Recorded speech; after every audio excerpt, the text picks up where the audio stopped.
Hello friends, हमारे channel पर आपका स्वागत है। आज मैं लेके आई हूँ कक्षा 10 के होम साइंस के यूपी बोर्ड की चैप्टर 6 को बहुविकल्पी प्रश्नों को लेकर के।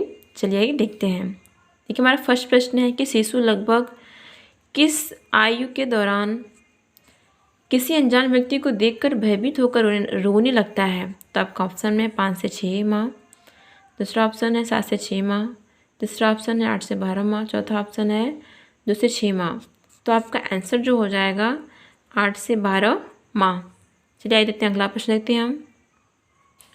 देखिए, हमारा अगला प्रश्न है कि माता पिता की अनुपस्थिति में बच्चे की मूल ज़रूरतों को पूरा करने के लिए किसकी देखभाल करना क्या कहलाता है? डे केयर, क्रैच, संस्था या फिर वैकल्पिक देखरेख। तो जो आपका आंसर जो हो जाएगा डी, वैकल्पिक देखरेख। अगला प्रश्न है कि जन्म से लेकर 8 वर्ष की आयु तक की अवस्था को माना गया है। कौन सी अवस्था? बाल्यावस्था, प्रौढ़ावस्था, प्रारंभिक बाल्यावस्था या फिर शैशवावस्था। तो आपका आंसर जो हो जाएगा सी, प्रारंभिक बाल्यावस्था। अब देखिए, हमारा अगला प्रश्न है कि विकासात्मक परिवर्तनों के आधार पर प्रारंभिक बाल्यावस्था कितने भागों में बांटा गया है? 2, 3, 4 या 5। तो देखिए, आपका जो आंसर है 2। अब देखिए, अगला प्रश्न है कि जन्म से लेकर 1 वर्ष की आयु तक की अवधि को कहते हैं, क्या कहते हैं? हालांकि कुछ विशेषज्ञ शैशवावस्था को कौन सी वर्ष तक मानते हैं, किस वर्ष तक मानते हैं? तो यहाँ पे देखिए ऑप्शन है शैशवावस्था 2 वर्ष तक, दूसरा ऑप्शन है बाल्यावस्था 3 वर्ष तक, तीसरा ऑप्शन है किशोरावस्था 6 वर्ष तक, अगला ऑप्शन है इनमें से कोई नहीं। तो देखिए, आपका जो पाँचवें का जो आंसर हो जाएगा आपका ए। देखिए, जन्म से 1 वर्ष की आयु को क्या कहते हैं? शैशवावस्था। और जो शैशवावस्था है कितने वर्ष तक मानी गई? 2 वर्ष तक। चलिए हम आते हैं आपके अगले प्रश्न पे। देखिए, किसी एक प्रकार की संस्थागत व्यवस्था होती है जिसे विशेष रूप से शिशुओं और छोटे बच्चों के घरों में देखभाल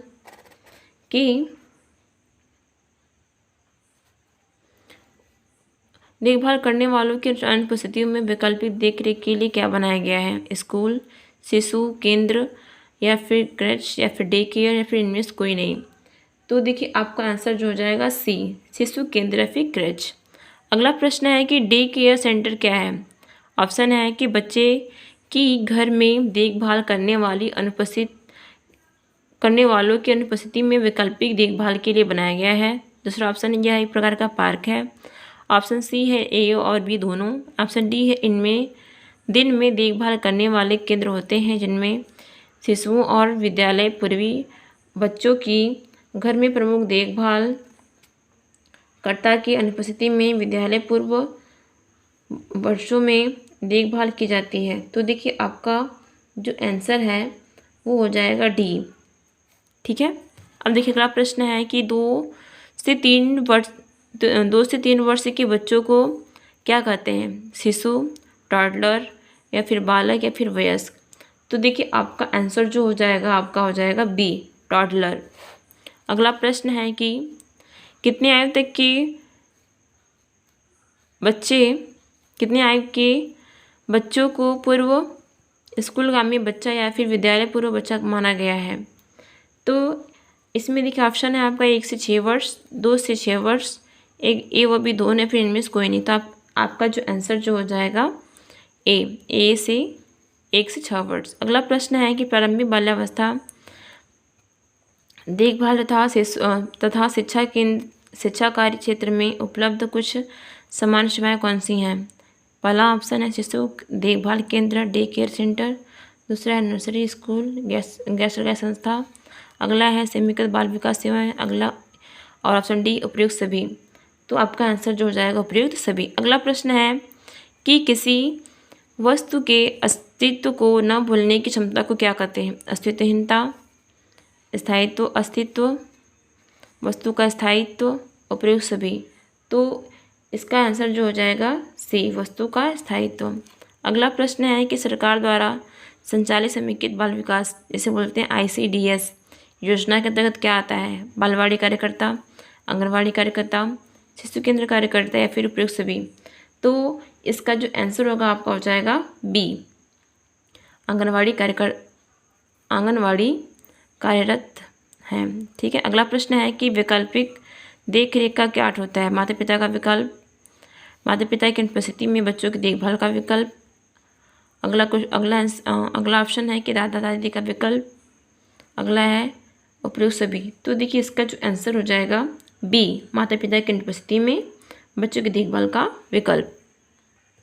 तो देखिए हमारा आता है अगला प्रश्न आता है कि राष्ट्रीय पाठ्यक्रम रूपरेखा में प्रारंभिक बाल्यावस्था देखभाल एवं शिक्षा की मार्गदर्शी सिद्धांत कौन कौन से हैं?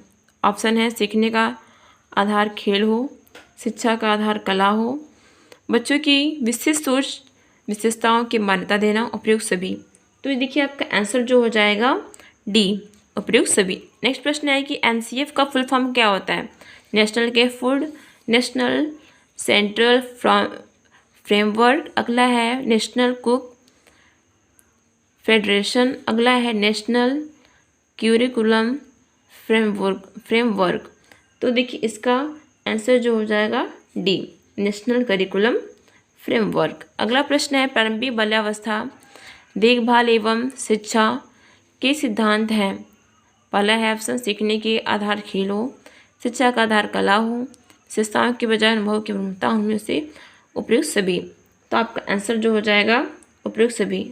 अगला प्रश्न है बच्चों की रुचियां, प्रवृत्तियों तथा क्षमताओं को ध्यान में रखकर शिक्षा प्रदान करना क्या कहलाता है?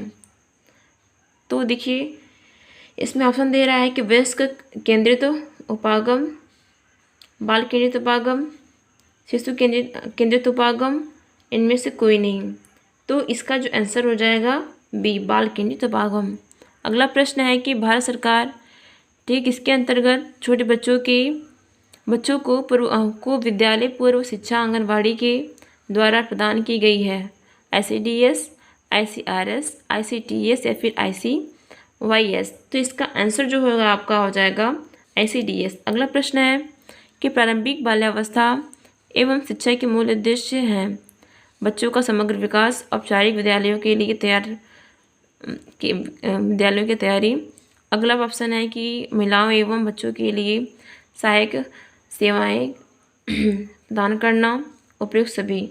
तो आपका आंसर जो हो जाएगा डी, उपयुक्त सभी। अगला प्रश्न है ऐसी कौन सी जगह है जहां बच्चे दूसरे बच्चों के साथ रहना पसंद करते हैं? Pre school, high school, secondary school या फिर इनमें से कोई नहीं।